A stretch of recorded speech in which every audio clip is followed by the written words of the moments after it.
Capitol Hill. Congressman Seth Moulton, he's a Massachusetts Democrat, a member of the Armed Services Committee, a veteran serving, a U.S. veteran serving in Iraq. Congressman, thanks very much for joining us.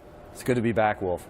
So this blackmail concern that the Russians could have blackmailed Flynn, should the investigation be on that specific?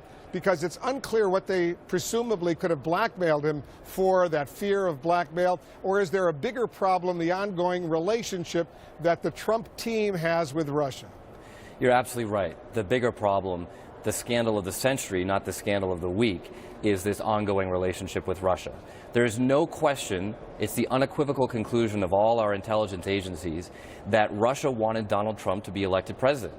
And either that's just because they think Trump is Putin's buddy and he's going to do his bidding, or it's because they have material they can use against the administration. So we don't need to just know what Flynn knew or what his associates in the White House knew. We need to know what Russia knows and what they still hold over the heads of the people in the White House. Do you think Flynn acted alone when he made that phone call to the Russian ambassador in Washington? I don't think that anything in Washington happens alone. Certainly not a call with the ambassador to our #1 enemy for the last 65 years. I mean, let's not lose perspective on exactly who we're talking about here. Russia is the #1 enemy of the United States of America. And if members of the administration are essentially conspiring with Russia, either through the campaign earlier or now in the administration itself, I mean, look, Wolf, that's the definition of treason. This is a very, very serious affair.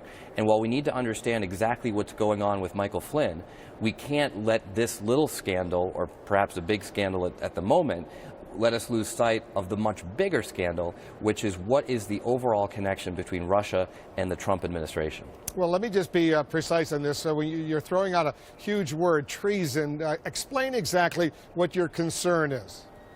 Well, the definition of treason is putting the interests of our enemy ahead of our own.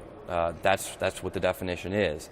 And it seems like there's a lot of evidence that there are members of the administration who are more concerned about Russia's goals than our own, that they continually prioritize the desires of the Kremlin, like, for example, rescinding these sanctions that have been so importantly put in place.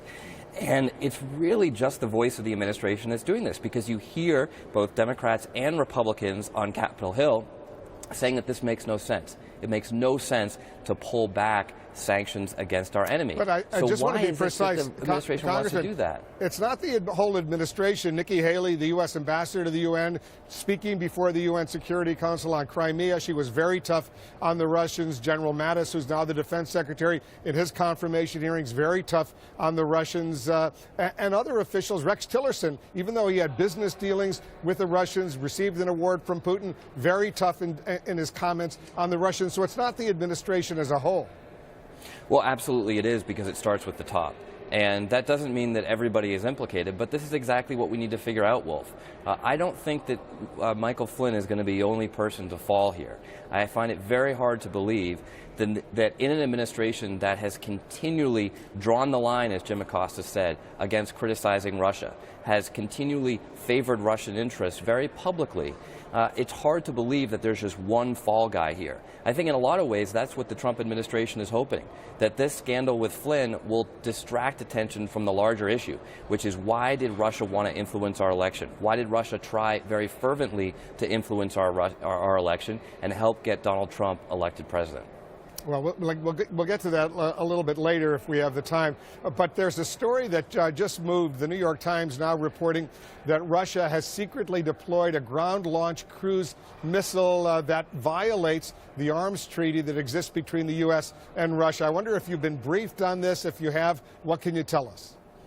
I haven't received a formal briefing. I just heard the news. But this is yet another concerning move by the Russians, where they think they can take advantage of us. You know, the Cold War that we had with Russia for over 50 years was a standoff, and it thrived on deterrence. In other words, deterrence was what we used, not hot war, to prevent the Russians from doing things against us.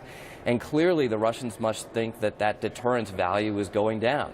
When Trump gets out there and says NATO doesn't matter anymore, when Trump talks about unilaterally releasing the sanctions against Russia, that's a signal to the Kremlin that they can do whatever they want. And I think we're seeing evidence of that today.